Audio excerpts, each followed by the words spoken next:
ಯಮರಾಜ ಕೂಡ ಶಿವನಿಗೆ ಏಕೆ ಭಯಪಡುತ್ತಾನೆ? ಸಾವು ಈ ಒಂದು ಪದ ಕೇಳಿದರೂ ಜನರು ಭಯಪಡುತ್ತಾರೆ. ಆ ಸಾವಿನ ದೇವರು ಯಾರು ಗೊತ್ತಾ? ಅವರು ಯಮರಾಜ.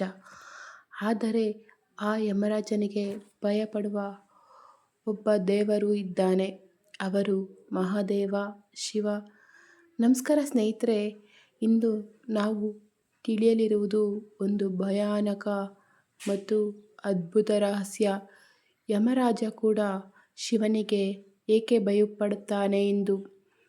ಅದರ ಹಿಂದೆ ಇರುವ ಪುರಾಣ ಕಥೆ ಏನು? ಬನ್ನಿ ನೋಡೋಣ.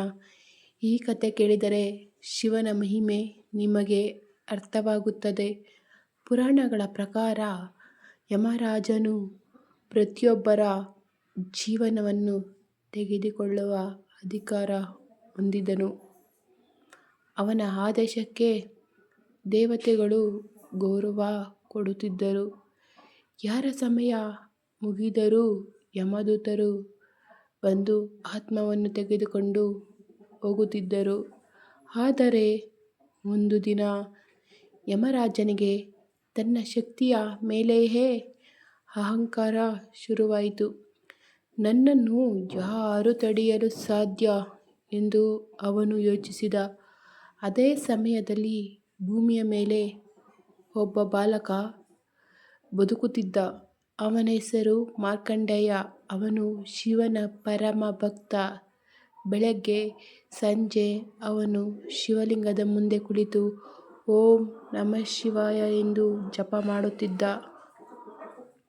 ಆದರೆ ಅವನ ಜೀವನದಲ್ಲಿ ಒಂದು ದೊಡ್ಡ ರಹಸ್ಯ ಇತ್ತು. ಮಾರ್ಕಂಡೇಯನು ಕೇವಲ 16 ವರ್ಷ ಮಾತ್ರ ಬದುಕುತ್ತಾನೆ ಎಂದು ಜನನದ ಸಮಯದಲ್ಲೇ ಬರೆಯಲ್ಪಟ್ಟಿತು.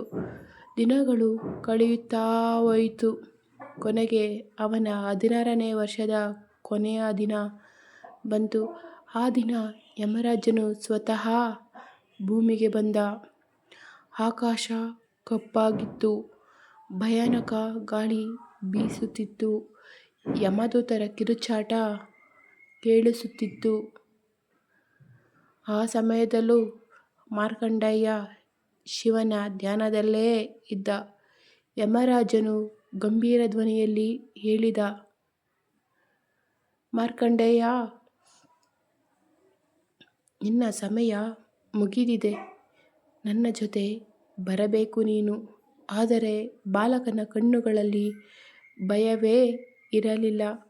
ಅವನು ಓಡಿಹೋಗಿ ಶಿವಲಿಂಗವನ್ನು ಬಿಗಿಯಾಗಿ ಅಪ್ಪಿಕೊಂಡ. ಮಹಾದೇವ, ನನ್ನನ್ನು ಕಾಪಾಡು ಎಂದು ಅತ್ತ. ಆ ಕ್ಷಣದಲ್ಲಿ ಒಂದು ಭಯಾನಕ ಅದ್ಭುತ ನಡೆಯಿತು. ಶಿವಲಿಂಗದಿಂದ ದೊಡ್ಡ ಬೆಳಕು ಹೊರಬಂತು. ಭೂಮಿ ಕಂಪಿಸತೊಡಗಿತು. ಆಕಾಶದಲ್ಲಿ ಮಿಂಚು ಗರ್ಜಿಸಿತು. ಅಕಸ್ಮಾತ್ ಶಿವನು ಪ್ರತ್ಯಕ್ಷನಾದ. ಅವನ ಕಣ್ಣುಗಳಲ್ಲಿ ಕೋಪದ ಅಗ್ನಿ ಹೊತ್ತಿಕೊಂಡಿತು.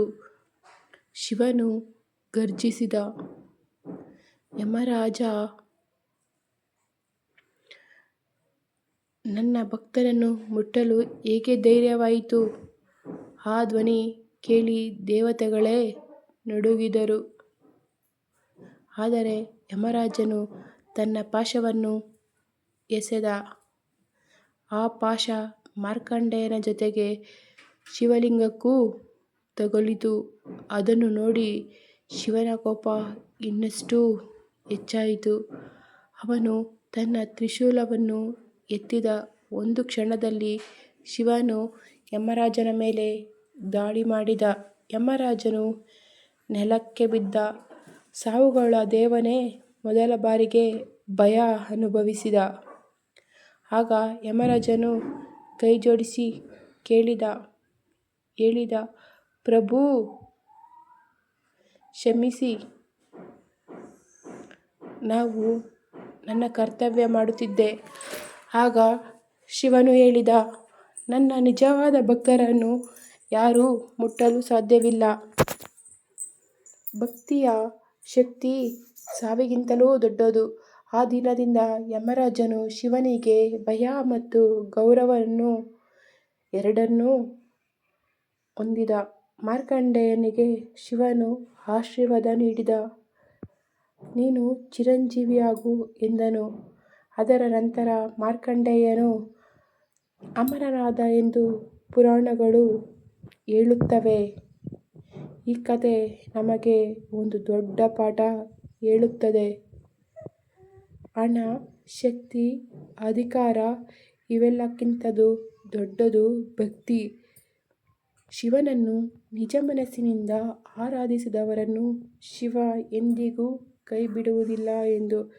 ಸ್ನೇಹಿತರೆ, ಯಮರಾಜನಿಗೂ ಭಯ ಹುಟ್ಟಿಸಿದ ದೇವರು ಯಾರು ಗೊತ್ತಾಯಿತಾ? ಅವರು ಮಹಾಕಾಲ ಮಹಾದೇವ, ಸಾಕ್ಷಾತ್ ಶಿವಪರಮೇಶ್ವರ. ಹರ ಹರ ಮಹಾದೇವ. ಈ ವಿಡಿಯೋ ಇಷ್ಟ ಆದರೆ ಲೈಕ್ ಮಾಡಿ, ಶೇರ್ ಮಾಡಿ, ಸಬ್ಸ್ಕ್ರೈಬ್ ಮಾಡೋದನ್ನು ಮರಿಬೇಡಿ ಫ್ರೆಂಡ್ಸ್.